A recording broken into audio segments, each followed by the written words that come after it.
We entered into this endurance challenge, and that's the main aspect of it, is just enduring rowing for 2 hours at a time. First of all, that's been our initial challenge, and then after that we have to just have 2 hours off, and then we're right back on it again, and we're doing that around the clock. You're going to be looking at a few different aspects of fitness. You're looking at strength endurance. You'll be looking at VO2 max, power to weight ratio. So we're looking to develop that as we go through our training program. Physically and mentally, it's all about the fitness and just being able to recover quickly and then get right back to hopefully what will be the same level of output per 2 hour stint that we put in.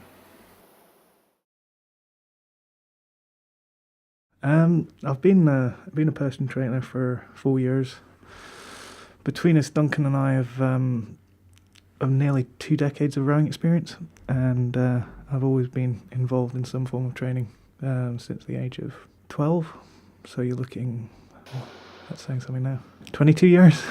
So yeah, quite a bit of experience, and I've done quite a few ultra distance events, a couple of ultra marathons. I competed in my first ever triathlon was an Ironman over in Geneva.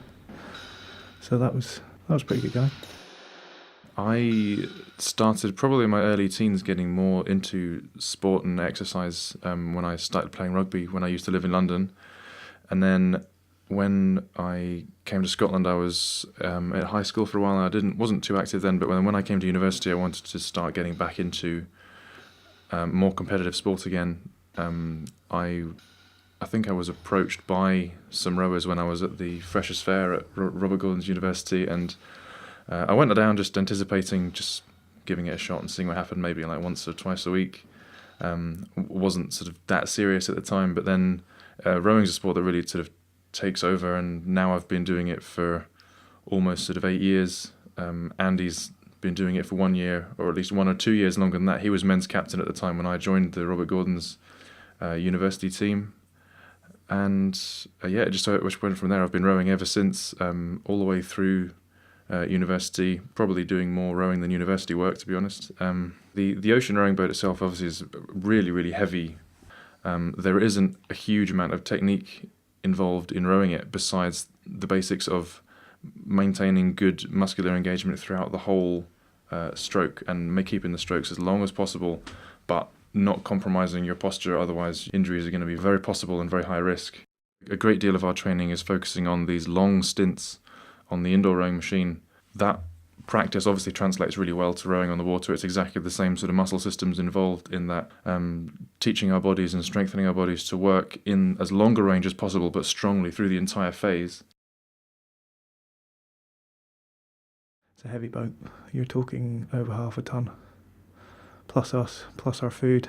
So it's not a small boat we're going to be pulling around it. In fact, it's probably going to be closer to an actual ton.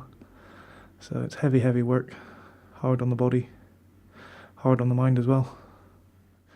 Rowing such a heavy vessel, we're never going to be able to achieve very high ratings. We're not going to be able to row very fast. It'll be one long stroke, and then there'll be a short break as we slide forward, and then we'll hopefully manage to take another one if there's water on both sides of the boat. Every stroke that we're able to take has to be as strong as possible in order to keep us in contention and hopefully keep us ahead.